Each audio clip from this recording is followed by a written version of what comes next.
प्रिय विद्यार्थियों, आज हम कक्षा 11 हिंदी की पाठ्यपुस्तक अंतरा भाग 1 के गद्य खंड के अध्याय 7 में वर्णित भाषण, जिसका शीर्षक है नए की जन्म कुंडली 1 के रचनाकार गजानन माधव मुक्तिबोध का परिचय प्राप्त करने जा रहे हैं। गजानन माधव मुक्तिबोध का जन्म सन 1917 ईस्वी में हुआ। आपका जन्म श्योपुर कस्बा, जिला ग्वालियर, मध्य प्रदेश में हुआ। गजानन माधव मुक्तिबोध का परिचय अब हम बिंदुवार प्राप्त कर रहे हैं। गजानन माधव मुक्तिबोध का जन्म सन 1917 ईस्वी में हुआ। इनका जन्म श्योपुर कस्बा, जिला ग्वालियर, मध्य प्रदेश में हुआ।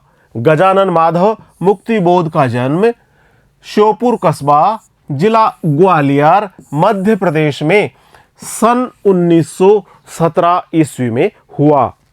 उनके पिता पुलिस विभाग में सब इंस्पेक्टर थे। बार बार पिता की बदली होते रहने के कारण मुक्तिबोध की पढ़ाई का क्रम टूटता जुड़ता रहा। जैसे कि इनके पिता पुलिस विभाग में थे और पुलिस विभाग में इनके पिता की बार बार बदली होती रहती थी। एक स्थान से दूसरे स्थान पर उनकी बदली हो जाती थी, उनका पदस्थापन हो जाता था और इस प्रकार एक स्थान से दूसरे स्थान पर अब इनके पिता की बार बार बदली हो जाने के कारण मुक्तिबोध की पढ़ाई का क्रम टूटता जुड़ता रहा। उनकी पढ़ाई का क्रम कभी टूटता रहा, कभी जुड़ता रहा। इसके बावजूद उन्होंने सन 1954 ईस्वी में नागपुर विश्वविद्यालय से एमए की डिग्री प्राप्त की। आपने सन 1954 ईस्वी में नागपुर विश्वविद्यालय से एमए की डिग्री प्राप्त की। पिता के व्यक्तित्व के प्रभाव के कारण उनमें ईमानदारी, न्यायप्रियता और दृढ़ इच्छा शक्ति के गुण विकसित हुए। जैसे कि गजानन माधव मुक्तिबोध के पिता पुलिस विभाग में थे। अपने पिता के व्यक्तित्व के प्रभाव के कारण ही उनमें ईमानदारी, न्यायप्रियता और दृढ़ इच्छा शक्ति के गुण विकसित हुए। इस प्रकार से जिस व्यक्ति में ईमानदारी, न्यायप्रियता और दृढ़ इच्छा शक्ति हो, वह निश्चित रूप से बहुमुखी व्यक्तित्व का धनी ही कहा जा सकता है। लंबे समय तक नया खून साप्ताहिक का संपादन करने के बाद उन्होंने दिग्विजय महाविद्यालय, राजनांदगांव, मध्य प्रदेश में अध्यापन कार्य किया। लंबे समय तक आपने नया खून इस साप्ताहिक का संपादन कार्य किया और इसके पश्चात उन्होंने दिग्विजय महाविद्यालय, राजनांदगांव, मध्य प्रदेश में अध्यापन का कार्य भी किया। मुक्तिबोध का पूरा जीवन संघर्षों और विरोधों से भरा रहा है। आपका पूरा जीवन विभिन्न प्रकार के संघर्षों और विरोधों से भरा हुआ है।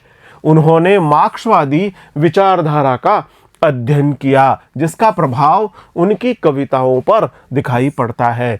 हमें गजानन माधव मुक्तिबोध की कविताओं पर मार्क्सवादी विचारधारा का प्रभाव स्पष्ट रूप से दिखाई पड़ता है। पहली बार उनकी कविताएं सन 1943 ईस्वी में अज्ञे द्वारा संपादित तार सप्तक में छपी।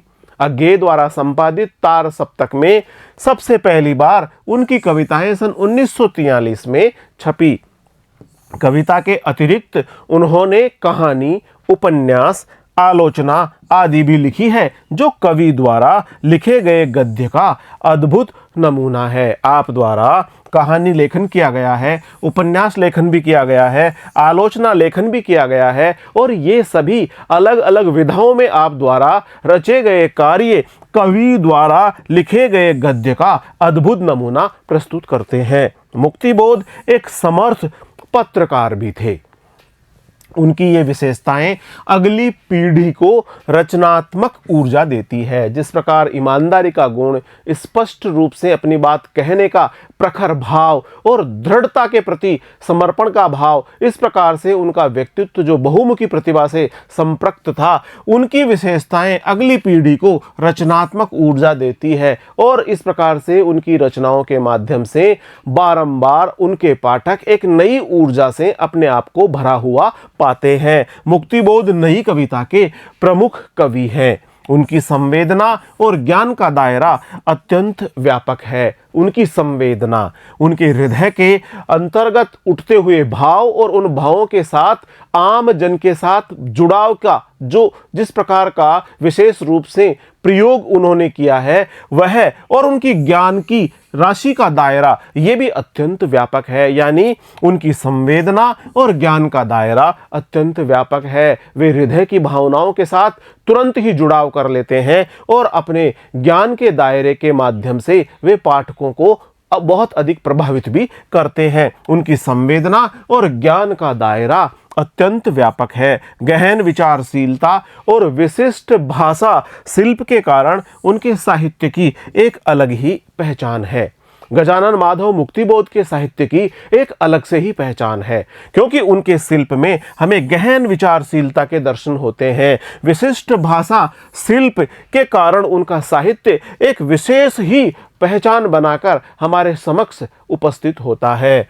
स्वतंत्र भारत के मध्य वर्ग की जिंदगी की विडंबनाओं और विद्रूपताओं का चित्रण उनके साहित्य में है। उन्होंने अपने साहित्य में मध्य वर्ग की जिंदगी को विशेष रूप से लिया है। मध्य वर्ग की जिंदगी की जो विडंबनाएं हैं, जो विद्रूपताएं हैं, जो कमियां हैं, जिनमें सुधार होने की गुंजाइश है, उन सभी स्थितियों को आपने अपनी रचनाओं के माध्यम से उकेरा है। स्वतंत्र भारत के मध्य वर्ग की जिंदगी की विडंबनाओं और विद्रूपताओं का चित्रण उनके साहित्य में है, और साथ ही एक बेहतर मानवीय समाज व्यवस्था के निर्माण की आकांक्षा भी दिखाई पड़ती है। वे चाहते हैं कि बेहतरीन मानवीय समाज व्यवस्था का निर्माण हो। इस प्रकार से बेहतरीन मानवीय समाज व्यवस्था के निर्माण की आकांक्षा भी उनकी रचनाओं में हमें दिखाई पड़ती है।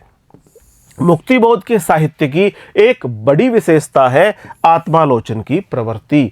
जो भी उनके द्वारा रचित रचनाएं हैं, उन रचनाओं के माध्यम से पाठक अपना जुड़ाव तो करता ही करता है, साथ ही साथ उनकी जो साहित्यिक विशेषता है आत्मालोचन की प्रवृत्ति।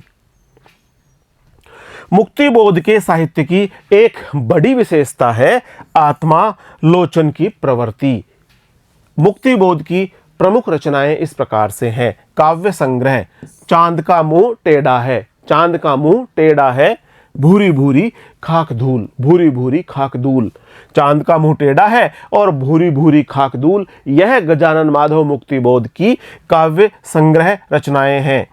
आलोचनात्मक कृतियों में नए साहित्य का सौंदर्य शास्त्र, कामायनी, एक पुनर्विचार, एक साहित्य की डायरी, ये प्रमुख रूप से उनकी आलोचनात्मक कृतियां हैं। 6 खंडों में प्रकाशित मुक्तिबोध रचनावली में उनकी सारी रचनाएं अब एक साथ उपलब्ध हैं। 6 खंडों में प्रकाशित मुक्तिबोध रचनावली में उनकी सारी रचनाएं अब एक साथ उपलब्ध हैं। नए की जन्म कुंडली एक निबंध के बारे में कुछ चर्चा कर रहे हैं। गजानन माधव मुक्तिबोध द्वारा रचित उनकी प्रसिद्ध पुस्तक एक साहित्यिक की डायरी का एक निबंध यहाँ प्रस्तुत है। गजानन माधव मुक्तिबोध की जो प्रसिद्ध पुस्तक है एक साहित्यिक की डायरी, इसमें से एक निबंध यहाँ लिया गया है। नए की जन्म कुंडली एक में लेखक ने व्यक्ति और समाज के बाहरी तथा आंतरिक परिवर्तन के फलस्वरूप प्राप्त चेतना को नए के संदर्भों में देखने की कोशिश की है। जैसा कि गजानन माधव मुक्तिबोध कहते रहे हैं, नए की जन्म कुंडली एक में लेखक ने व्यक्ति और समाज के बाहरी तथा आंतरिक परिवर्तन के फलस्वरूप प्राप्त चेतना को नए के संदर्भों में देखने की कोशिश की है। लेखक का मानना है कि सांस्कृतिक, धार्मिक, राजनीतिक और साहित्यिक परिवर्तन के फलस्वरूप प्राप्त यथार्थ की वैज्ञानिक चेतना को ही नया मानना चाहिए। हमारे जीवन में सांस्कृतिक, धार्मिक, राजनीतिक और साहित्यिक परिवर्तन लगातार होता रहा है और होता रहेगा, लेकिन इन सांस्कृतिक, धार्मिक, राजनीतिक और साहित्यिक परिवर्तन के परिणाम स्वरूप जो प्राप्त यथार्थ है उसे वैज्ञानिक चेतना पर ही कसकर हमें उसी को नया मानना चाहिए। यानी जितनी भी हमारे विचार हैं, परंपराएं हैं, मान्यताएं हैं, उन सबको जो सांस्कृतिक, धार्मिक, राजनीतिक और साहित्यिक परिवर्तन की साक्षी रही है, उन सबको हमें विज्ञान के यथार्थ रूपी धरातल पर, विज्ञान की यथार्थ कसौटी पर कसने के पश्चात ही उनको नया मानना चाहिए। लेखक का यह भी कहना है कि संघर्ष और विरोध के निष्कर्ष को व्यावहारिकता में न जीने के कारण ही हम पुराने को तो छोड़ देते हैं किंतु नए को वास्तविक रूप से अपना नहीं पाते। लेखक का यह भी कहना है कि संघर्ष और विरोध, लगातार पुराने और नए के बीच में संघर्ष और विरोध का यह जो सिलसिला है यह सतत रूप से चलता रहता है और इसका निष्कर्ष रूप में व्यवहारिकता में न तो हम जीने के कारण ही पुराने को छोड़ पाते हैं और न ही नए को ठीक प्रकार से आत्मसात कर पाते हैं। जो पुराने विचार, मान्यताएं, परंपराएं हमारे जीवन में हमें देखने को मिलती है, हम उनमें से बहुत सारे विचार, मान्यताएं और परंपराओं को पुराना होने के कारण छोड़ना तो चाहते हैं, लेकिन उनके स्थान पर हमें वैज्ञानिक कसौटी पर कसा हुआ नया जब तक उपलब्ध नहीं होता है तब तक हम नए को नहीं प्राप्त कर सकते। इस प्रकार से लेखक का यह भी कहना है कि संघर्ष और विरोध के निष्कर्ष को व्यावहारिकता में न जीने के कारण ही हम पुराने को तो छोड़ देते हैं किंतु नए को वास्तविक रूप से अपना नहीं पाते। पुराने को छोड़ देते हैं लेकिन नए को अपना नहीं पाते।